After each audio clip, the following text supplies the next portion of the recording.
Hey guys, I just wanted to apologize to you guys real quick. I know I haven't uploaded anything in forever. Right now I'm in my bathroom. I finally started doing some photography and contact printing. I honestly haven't been doing anything in forever. So this is my, oh God, I'm tired too. I've been running up and down the stairs. So what I've been doing is cyanotypes tonight. It is the dead winter and it is snowing outside and it is pitch black out. So I cannot do cyanotypes during the winter really because it's so cold and it's been snowing a lot here in Delaware. Just to give you guys a quick update, I've been switching through jobs a lot lately. I've been a door-to-door salesman for Fios. I'm currently hunting for another job, maybe bartending. But right now, I'm taking my enjoyment and I'm DJing cabaret in Philadelphia. Yep, I am a cabaret DJ. So, and I do a lot of photo work with the girls as well. So this is Miss Emily Rose. I'm working on her cyanotype. One of these days I'll give it to her. What you're looking at here are 3 different exposures because I did get a UV light for Christmas. Because I want to do cyanotypes during the winter and I don't want to use the sunlight. So here it is. Let me catch my breath. So I did 3 different exposures. This was 8 minutes. This was 10 minutes. And this one was 14 minutes. This is all under a UVA light. I know there's UVB and then there's like UV whatever. UVA is the type of UV spectrum you want to use. So this one, under the 8-minute exposure, you can see that it's underexposed.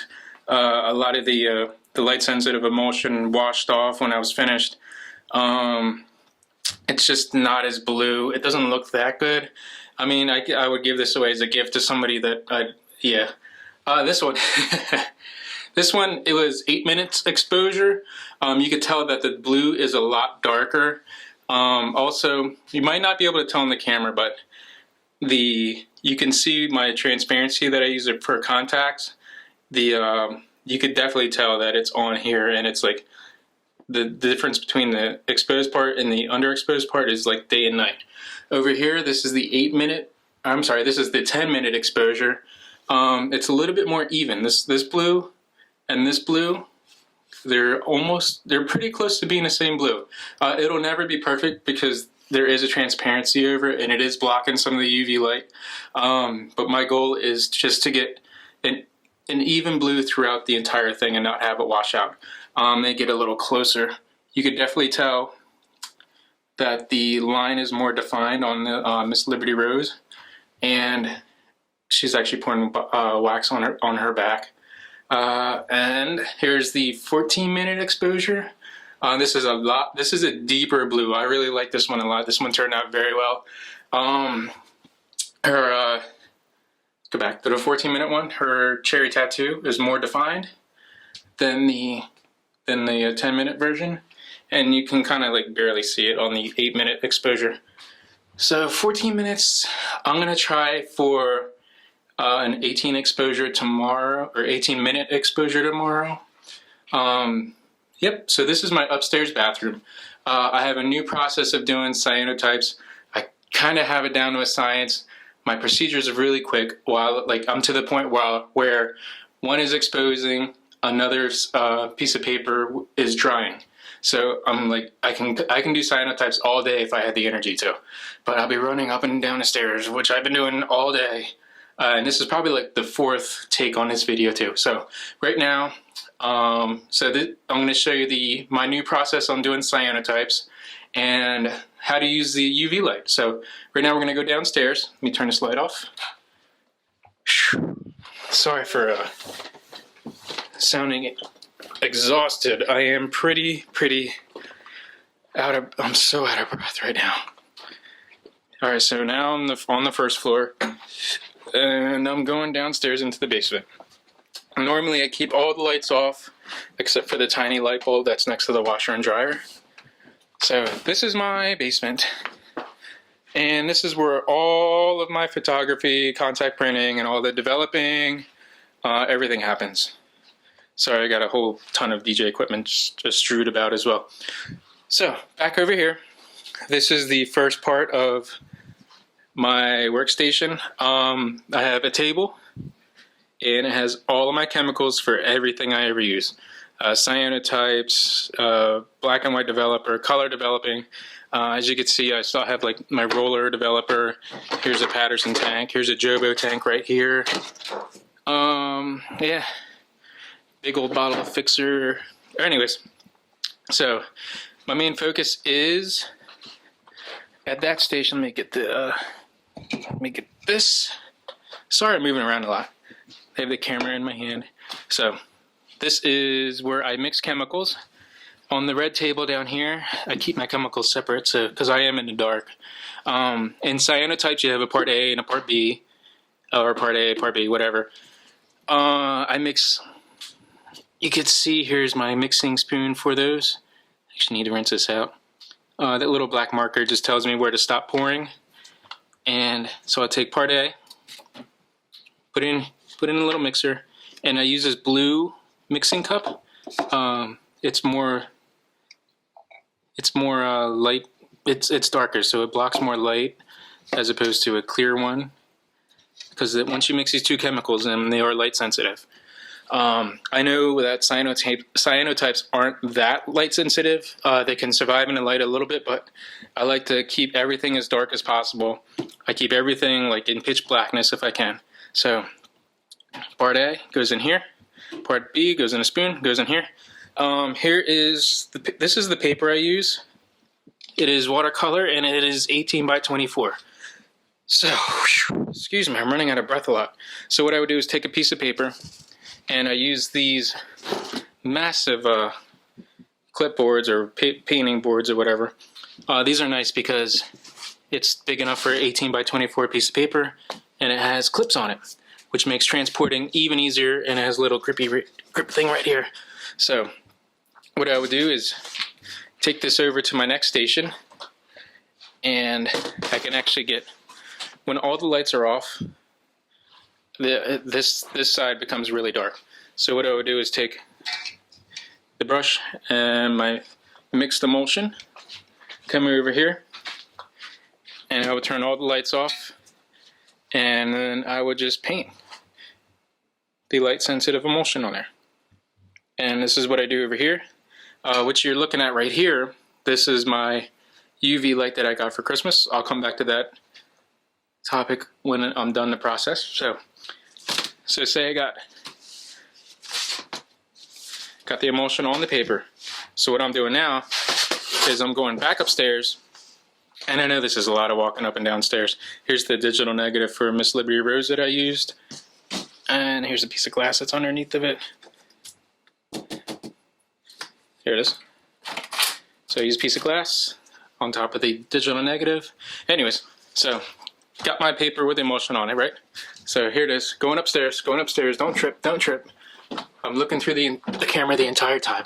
So immediately upstairs is the powder room. Here it is. I'm turning the light on. I never turn the light on in here on account that fan is really loud. But also that light is very bright. So what I do is I just set the emulsion right there to dry. I have a little fan, little Ryobi fan. Battery's almost dead. There you go, now you can hear it. So this is the Ryobi fan. You can see the toilet paper blowing. I like using this bathroom because it can get pitch black. So turn this off. Now I'm out of the bathroom. I'll close the door. And I'll also kick. I know everyone's going to say you don't need to do this, but this is just an extra precaution that I do. I make sure no light gets in here because there is a living room light over there. And then come back to the bathroom once the emulsion dries. So I'm going to say this is already dried. Let's say it dried for about 25 minutes, which is the time I like to take for it to dry. It dries in a lot less time, but oh God, I am running up and down these stairs all day, so I give myself a 25-minute break. So taking the emulsion back downstairs, and all these lights are off. And what I would do, since I only have one hand, how am I going to do this? Well, you don't need to see me do this. what I'll do is place, maybe I can do it with one hand. Oh, excuse me, I just burped a little. Okay, so what I would do, here's my emulsion right here, it's already dried. I would unclip it. Here we go. So you see these little clips are unclipped. I would then put the digital negative on there. Digital negative, it's always a hard word for me to say. Let's center it as much as I can on the emulsion. And then I get the piece of glass, put it on here.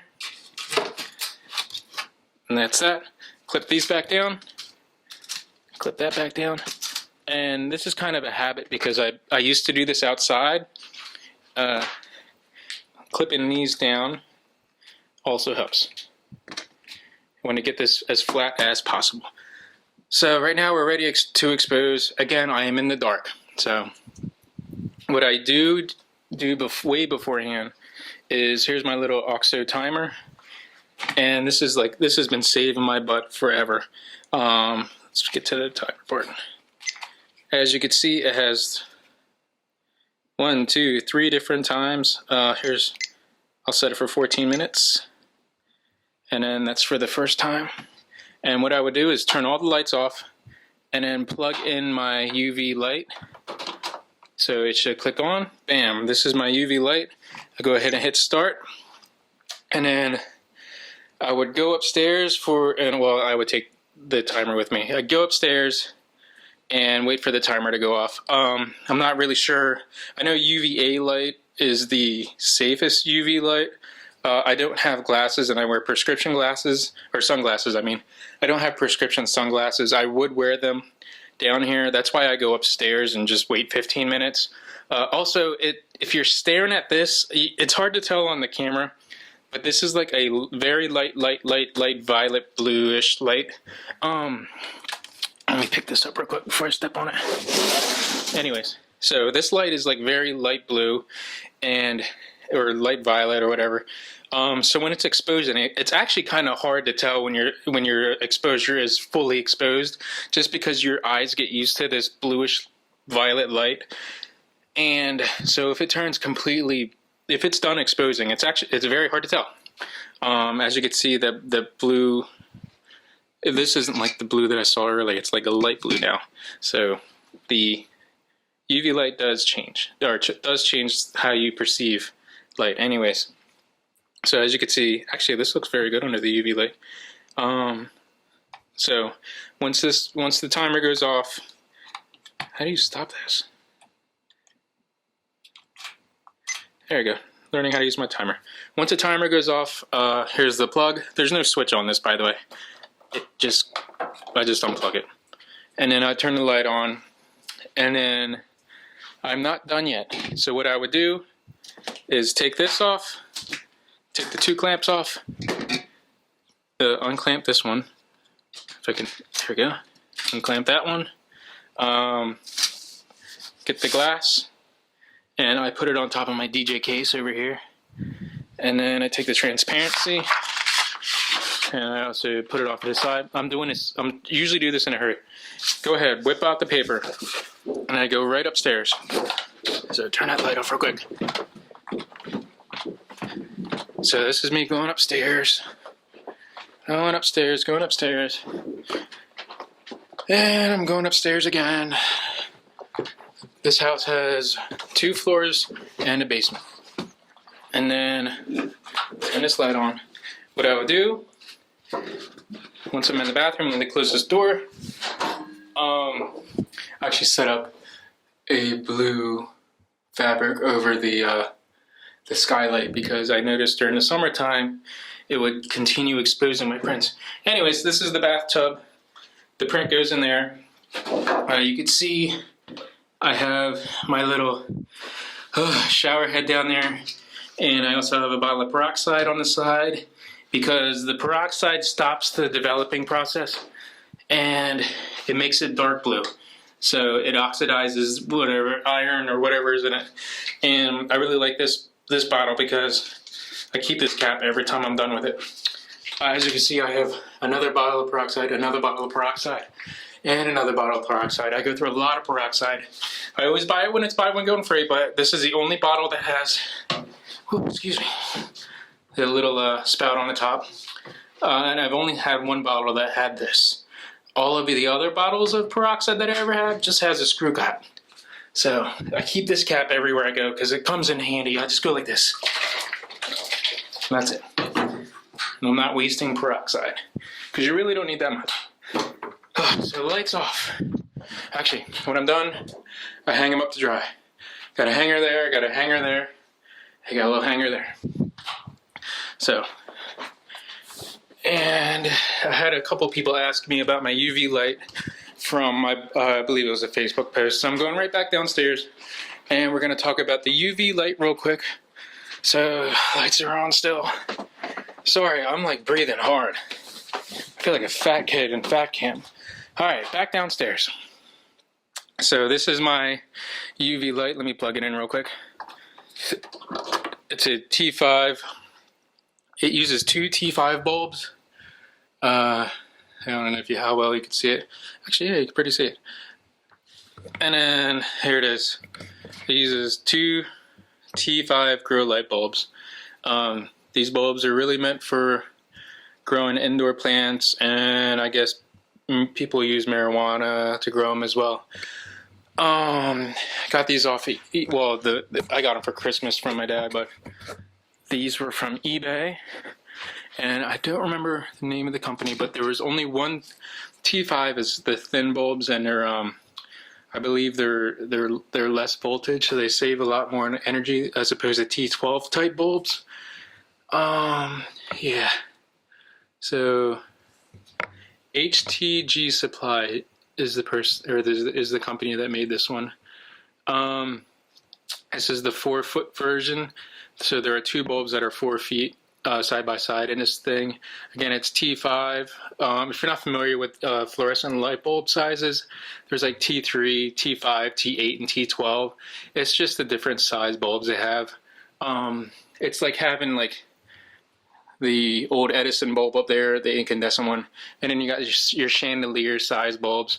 It's the same with the fluorescent tube bulbs. So T5 is the size of this one, and I'll put the name of the bulb in the description.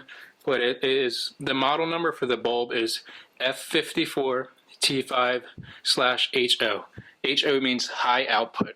When you're shopping for fluorescent tubes, HO is what you want to look for. That means high output. That means it's not like the light bulbs you put up in the ceiling at work or at school that you see. It is specifically for growing things or exposing things. Like not just Cyanotypes use these type of bulbs, but what's the name of those? The screen printing shirts. So they would use high output UV lights as well. This is specifically UVA because that's what cyanotype emulsions are very sensitive to. So if it was a UVB, I believe that's for tanning beds, and either UVC or UVD, whatever. The higher the letter, if it goes up to E or F, UVB, UVC, whatever, it gets to the point where you can actually get tan from it. So you want the UVA. Make sure you get UVA, guys. If I tell you one more time, it's going down. So guys, let me unplug the UV light. I actually like the UV light in the camera. So once again, this is my basement. It's nice and cold. Keeps all my chemicals freezing, or not freezing, at a nice temperature. While I'm over here, I'm gonna get this, fuck, this is heavy. This is 5 gallons or 5 liters of, I believe, Fixer. I don't know what that is. Yeah, it's Fixer. Shit. Alright, I'm beat, guys. So this is everything I use for cyanotypes. I thought I can use like glitter paper. This paper has like glitter embedded in it. See how shiny it is? It doesn't work with cyanotypes. You just want to use watercolor paper. Any other type of paper kind of either rips in the shower when you're rinsing them off, or they just fall apart as soon as they get wet. So guys, thanks for watching. Again, excuse me.